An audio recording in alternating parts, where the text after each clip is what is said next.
Breaking news. నటి శ్రీరెడ్డిపై కర్నూలులో case నమోదైంది. గతంలో చంద్రబాబు పవన్ లోకేష్ పై అనుచిత వ్యాఖ్యలు చేశారంటూ టీడీపీ నేత రాజు యాదవ్ ఫిర్యాదు చేశారు. ఈ క్రమంలో శ్రీరెడ్డిపై పలు సెక్షన్ల కింద కేసు నమోదు చేశారు పోలీసులు. తక్షణమే శ్రీరెడ్డిపై చర్యలు తీసుకోవాలని రాజు యాదవ్ డిమాండ్ చేశారు. వైసీపీకి మద్దతుగా టీడీపీ నేతలను శ్రీరెడ్డి దూషించేవారన్న విమర్శలున్నాయి.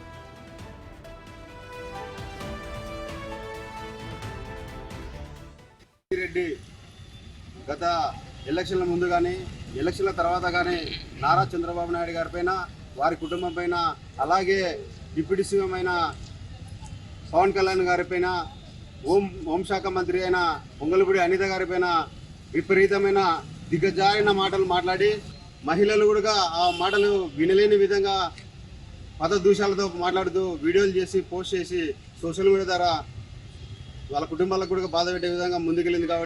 కావున ఈరోజు అలాంటి చీడు పురుగులని ముక్కుతోటే తుంచాలనే ఉద్దేశంతో ఈరోజు శ్రీటన్ పోలీస్ స్టేషన్లో శ్రీరెడ్డి గారి పైన కంప్లైంట్ చేయడం జరిగింది.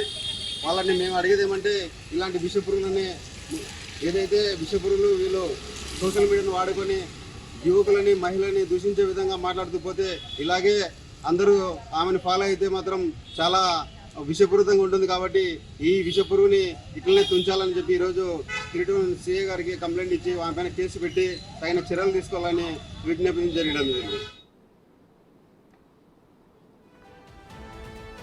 నటి శ్రీరెడ్డిపై కర్నూలులో కేసు నమోదైంది. దీనికి సంబంధించి మరిన్ని వివరాలు మా ప్రతినిధి శ్రీరామ్ అందిస్తారు. శ్రీరామ్, చెప్పండి. అయితే గతంలో చంద్రబాబు పవన్ లోకేష్ పై అనుచిత వ్యాఖ్యలు చేశారంటూ ప్రజెంట్ రాజు యాదవ్ టీడీపీ నేత ఫిర్యాదు చేయడం జరిగింది. దీనికి సంబంధించిన ఓవరాల్ డీటెయిల్స్ ఏంటి?